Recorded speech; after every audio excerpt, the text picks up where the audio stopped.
Welcome dear students. आज हम सब एनसीईआरटी क्लास 7 के एन एलियन हैंड के first chapter the tiny teacher का स्टडी करेंगे। सो प्यारे बच्चों, let's start this topic.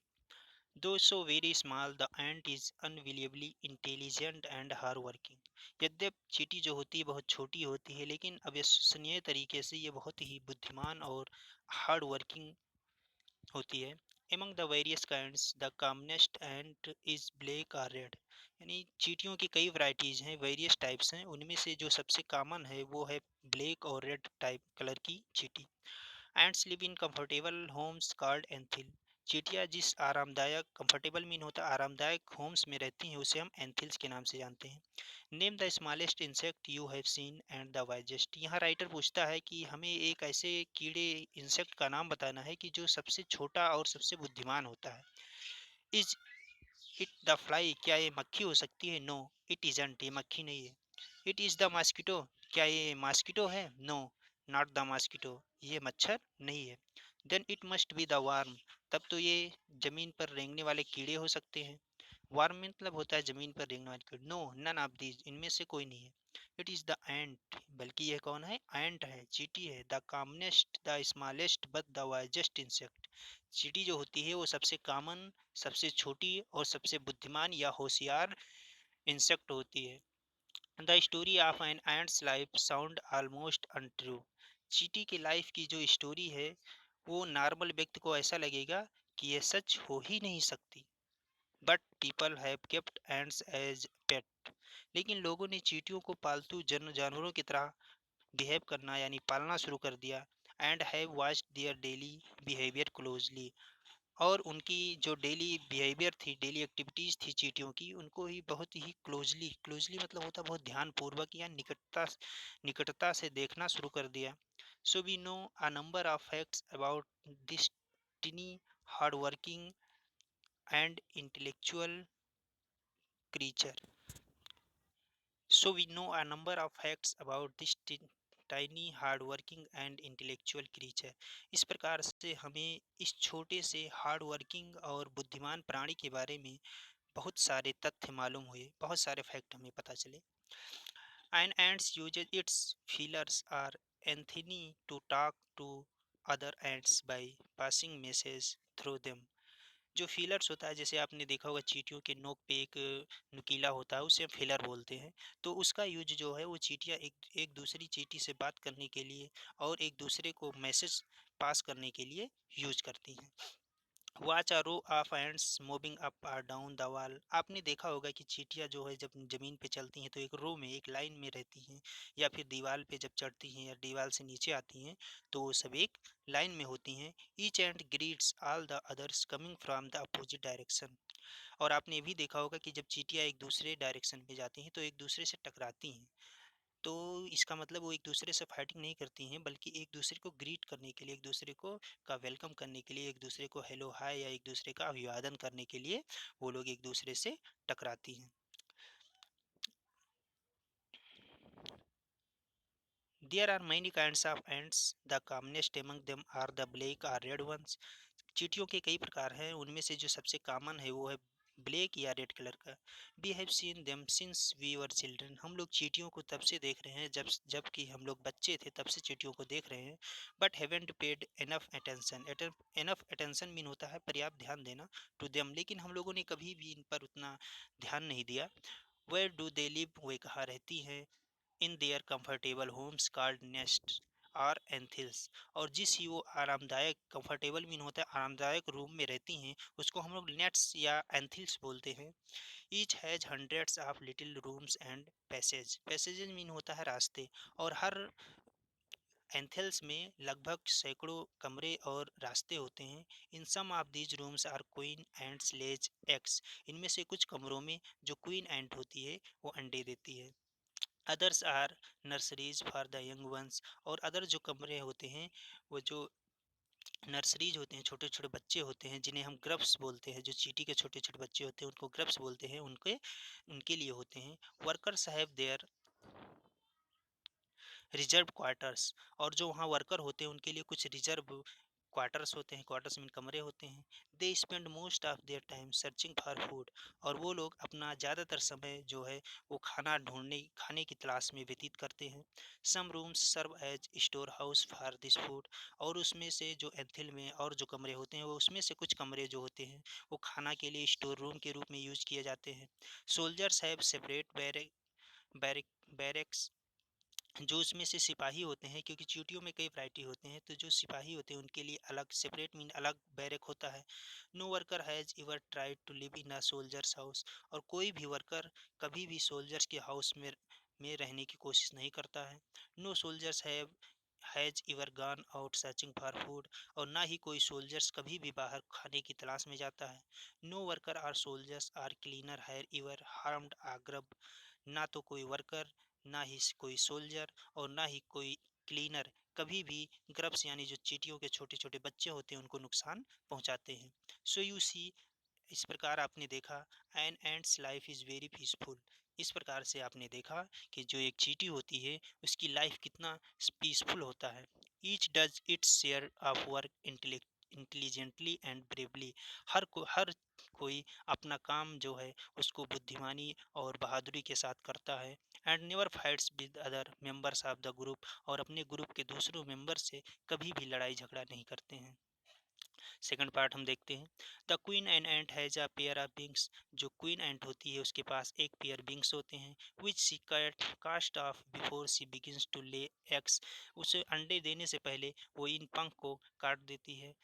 Eggs hatch the end become grubs, जब अंडे हैच होने के बाद में ग्रब्स बनते हैं। ग्रब्स चेंज इनटू कुकून, और ग्रब्स कुकून में चेंज होते हैं। And cocoon breaks to brings forth complete ants, और जब कुकून ब्रेक होता है तो एक कंप्लीट एंड निकलती है। The life of an ordinary ant in the anthill is a book which many of us seldom open, जो एक ऑर्डिनरी यानी साधारण चींटी की जो लाइफ है एंथिल में, वो एक किताब की तरह है। यानी एंथिल में जो चींटी की एक लाइफ है वो किताब की तरह है, जिसको हम में से कोई भी बहुत कम ही ओपन करते हैं। The queen is the mother of the entire population of the colony, जो क्वीन एंट होती है वो पूरे पॉपुलेशन यानी सभी चींटियों की मदर होती है। It lives for about 15 years, और ये जो चींटी होती है लगभग 15 ईयर्स जीती है। It has a pair of wings, इसके पास एक जोड़े विंग्स होते हैं। But bytes them of after it's wedding flight. Wedding flights mean होता है कि जब वो मेल एंड फीमेल चींटी जो है वो एक दूसरे से मिलते हैं, तो जब एक दूसरे से मिलते हैं तो वो इस पंख को काट देते हैं। This flight takes place on a hot summer day, और ये जो फ्लाइट होती है वो गर्मी के दिन में होती है। The queen leaves the nest and goes out to meet a male ant or drone, जो क्वीन आंट होती है वो उस समय यानी गर्मी के समय में अपने नेस्ट को छोड़ देती है और बाहर जाकर मेल आंट से मिलती है। High up in the air, यानी हवा में काफ़ी ऊपर उड़कर नेस्ट को छोड़कर वो मेल आंट से मिलती है। On its return to earth it gets rid of its wings, और जब वो पृथ्वी पर वापस आती है तो अपने पंख को गेट रीड्स मतलब तोड़ देती है। And then does nothing but lay egg, और उसके बाद वो कुछ नहीं करती है, सिर्फ अंडे देती है। X hedge and grubs came out, x hedge करने होने के बाद में उसमें से ग्रब्स बाहर आते हैं। सोल्जर्स गार्ड देम, और जो सोल्जर्स चीटी होती हैं वो उनकी सुरक्षा करते हैं। Workers feed and clean them, जो वर्कर्स चीटियाँ होती हैं वो उन ग्रब्स को भोजन खिलाते हैं और उनको और सफाई करते हैं। And also carry them about daily for airing, airing मतलब होता है हवा में उड़ने के लिए, और उनको बाहर एयरिंग के लिए ले जाते हैं। एक्सरसाइज एंड सनशाइन, उनका एक्सरसाइज कराते हैं और सनशाइन भी सूरज की रोशनी में ले जाते हैं। 2 और 3 वीक्स लेटर, 2 या 3 वीक्स के बाद ग्रब्स बिकम कोकून, यानी ग्रब्स जो होते हैं वो कोकून में बदल जाते हैं। And lie without food or activities for 3 weeks more, लगभग 3 और सप्ताह तक वो बिना खाना या कोई एक्टिविटीज किए लेटे रहते हैं। Then the cocoons break and perfect ants appear, इसके बाद में कोकून जो है वो टूटता है और उसमें से एक परफेक्ट एंड जो है वो निकलती है। Now it's time for teaching and training, अब इसका समय, अब चीटी का जो समय होता है वो इनको टीचिंग करने का और ट्रेनिंग देने का होता है। अब आगे हम देखते हैं। New ants learn their duties from old ants as worker, soldiers, builders, cleaners etcetera. जैसा कि प्यारे बच्चों आपने देखा कि जो चींटियां होती हैं उसमें कई कैटेगरीज होते हैं और चींटियों को अलग अलग वर्क बांटे जाते हैं। कुछ वर्कर्स होते हैं, कुछ चींटियां सोल्जर्स होती हैं, कुछ बिल्डर्स होते हैं, कुछ क्लीनर्स होते हैं। तो जब जो छोटी चींटियां होती हैं ये बड़ी हो जाती हैं तो जो बूढ़ी चींटियां हैं उनको इनका वर्क देती हैं। किसी को वर्कर बनाती हैं, किसी को सोल्जर, किसी को बिल्डर्स और किसी को cleaners. After a few weeks training, the small ants are ready to go out into the big worlds of work. इसके बाद कुछ सप्ताह तक उनको ट्रेनिंग दी जाती है और इस ट्रेनिंग के बाद में जो चींटियां होती हैं वो बाहर दुनिया में काम करने के लिए उड़कर जाने के लिए तैयार हो जाती हैं। And anthill is a home not only for ants but also for some other creatures. और जो एंथिल होता है, जैसा कि स्टार्टिंग में हमने आपको बताया कि जहाँ चींटियां रहती हैं उसको हम एंथिल बोलते हैं। तो एंथिल न केवल चींटियों का होम होता है बल्कि उसमें दूसरे प्राणी भी रहते हैं, जैसे बीटल्स। उसमें कौन कौन से बीटल्स होते हैं, लेजर ब्रीस्ट होते हैं, of ants and the green fly, और ग्रीन फ्लाई भी उसमें रहते हैं। Why do ants want these alien creatures to live in their nests. अब आप सोचते होंगे कि ये जो चींटियां हैं वो इन बाहरी जो एलियंस में नहीं होता, बाहरी जो क्रीचर हैं उनको अपने नेस्ट में क्यों रहने देती हैं।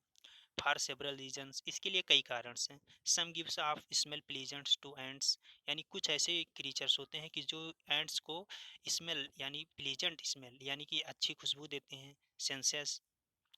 अदर गिव स्वीट जूसेस, और कुछ क्रीचर होते हैं कि जिनसे स्वीट जूसेस एंड्स को प्राप्त होते हैं। And some are just pet or play thing like cat and dogs to human beings, और कुछ ऐसे क्रीचर्स भी चींटियों के पास रहते हैं जैसे ह्यूमन बींग्स यानी इंसानों के पास बिल्ली और कुत्ते खेलने के लिए पाले जाते हैं, उसी प्रकार से चींटियां भी कुछ क्रीचर्स को पालती हैं। The green fly is the ants cow, और जो ग्रीन फ्लाई होती है वो चींटियों की काऊ होती है। जैसे हम लोगों के पास काऊ होता है वैसे वो लोग ग्रीन फ्लाई को काऊ की तरह पालते हैं। The ants train it to give honey dew like milk, और जो चींटियां होती हैं वो इसके इसे जो ग्रीन फ्लाई होती है उसे हनी ड्यू यानी मिल्क की तरह एक हनी ड्यू होता है उसको उसके लिए उन्हें ट्रेंड करती हैं। With the touch of their antennae, और उसे अपने एंथने से यानी कि जो नुकीली उनकी माउथ होती है उससे वो टच करके उनको मिल्क देने के लिए ट्रेंड करती हैं। They milk it just as we milk the cow, और दे मीन चीटियाँ, चीटियाँ उसको दूध, जैसे हम लोग काऊ से दूध प्राप्त करते हैं उसी प्रकार से वो सब उस ग्रीन फ्लाई से मिल्क प्राप्त करते हैं। Have human learn as much as ants have. अब यहाँ पे लास्ट में जो राइटर है वो हम लोगों से क्वेश्चन कर रहा है, प्यारे बच्चों आपसे क्वेश्चन कर रहा है कि क्वेश्चन करता है कि क्या ह्यूमन बीइंग्स जो हैं वो एंड से कुछ सीख सकते हैं, एंड की एक्टिविटीज से कुछ सीख सकते हैं। परहैप्स दे हैव, शायद वह सीख सकते हैं। But they haven't put their learning to good use, लेकिन वह लोग अपनी इस जो एंड से हम लोग सीखते हैं कि उसको हम लोग क्या करेंगे, गुड यूज यानी उसका अच्छे तरीके से यूज कर सकते हैं। They may still learn a few things, यानी ह्यूमन बींग्स जो है वो कुछ चीज़ें सीख सकते हैं from this tiny teacher. Tiny मतलब है छोटा, टीचर मतलब होता है एक टीचर, जो चीटी को हम लोग यहाँ टाइनी टीचर बोलते हैं। तो हम लोग टाइनी टीचर से कुछ चीज़ें सीख सकते हैं। उन वो चीज़ें कौन कौन सी हैं हम देखते हैं। हार्ड वर्क, जैसे आपने देखा कि चींटियाँ बहुत ही हार्ड वर्किंग होती हैं तो हम लोग हार्ड वर्क सीख सकते हैं। सेंस ऑफ ड्यूटी, यानी ड्यूटी के प्रति वो कितनी पंक्चुअल होती हैं, हमेशा अपनी ड्यूटी पर। जैसे आपने देखा सोल्जर सोल्जर का काम करता है, क्लीनर क्लीनर का काम करता है, एक दूसरे के वर्क में कोई भी इंटरफियर नहीं करता है। एंड डिसिप्लिन, हम डिसिप्लिन भी सीख सकते हैं। क्लीनलीनेस यानी सफाई हम सीख सकते हैं। केयर फॉर यंग वंस, और जो छोटे छोटे क्रब्स होते हैं उनकी जो आपने देखा कि जो सोल्जर होते हैं वो उनकी सुरक्षा करते रहते हैं, तो वो चीज़ हम उनसे सीख सकते हैं। एवं all firm loyalty to the land where they live, और सबसे बड़ी चीज़ें हैं वो लॉयल्टी, यानी हम लोग जो जिस प्रकार से चींटियाँ जो एंथिल में रहती हैं और उसके प्रति जो लॉयल होती हैं वो चीज़ हम लोग सीख सकते हैं। तो प्यारे बच्चों इस प्रकार से हम लोग चींटियों के द्वारा जो चींटी हमारे लिए एक टाइनी टीचर का काम करती है, हम लोग बहुत सी सारी चीज़ें सीख सकते हैं। तो प्यारे बच्चों अगर आपको ये चैप्टर समझ में आया हो तो आप प्लीज़ इसे सब्सक्राइब कीजिए, लाइक कीजिए और शेयर कीजिए, और अगर आपको कोई भी चीज़ इसमें समझ में नहीं आता है तो आप कमेंट बॉक्स में कमेंट कीजिए। Best of luck.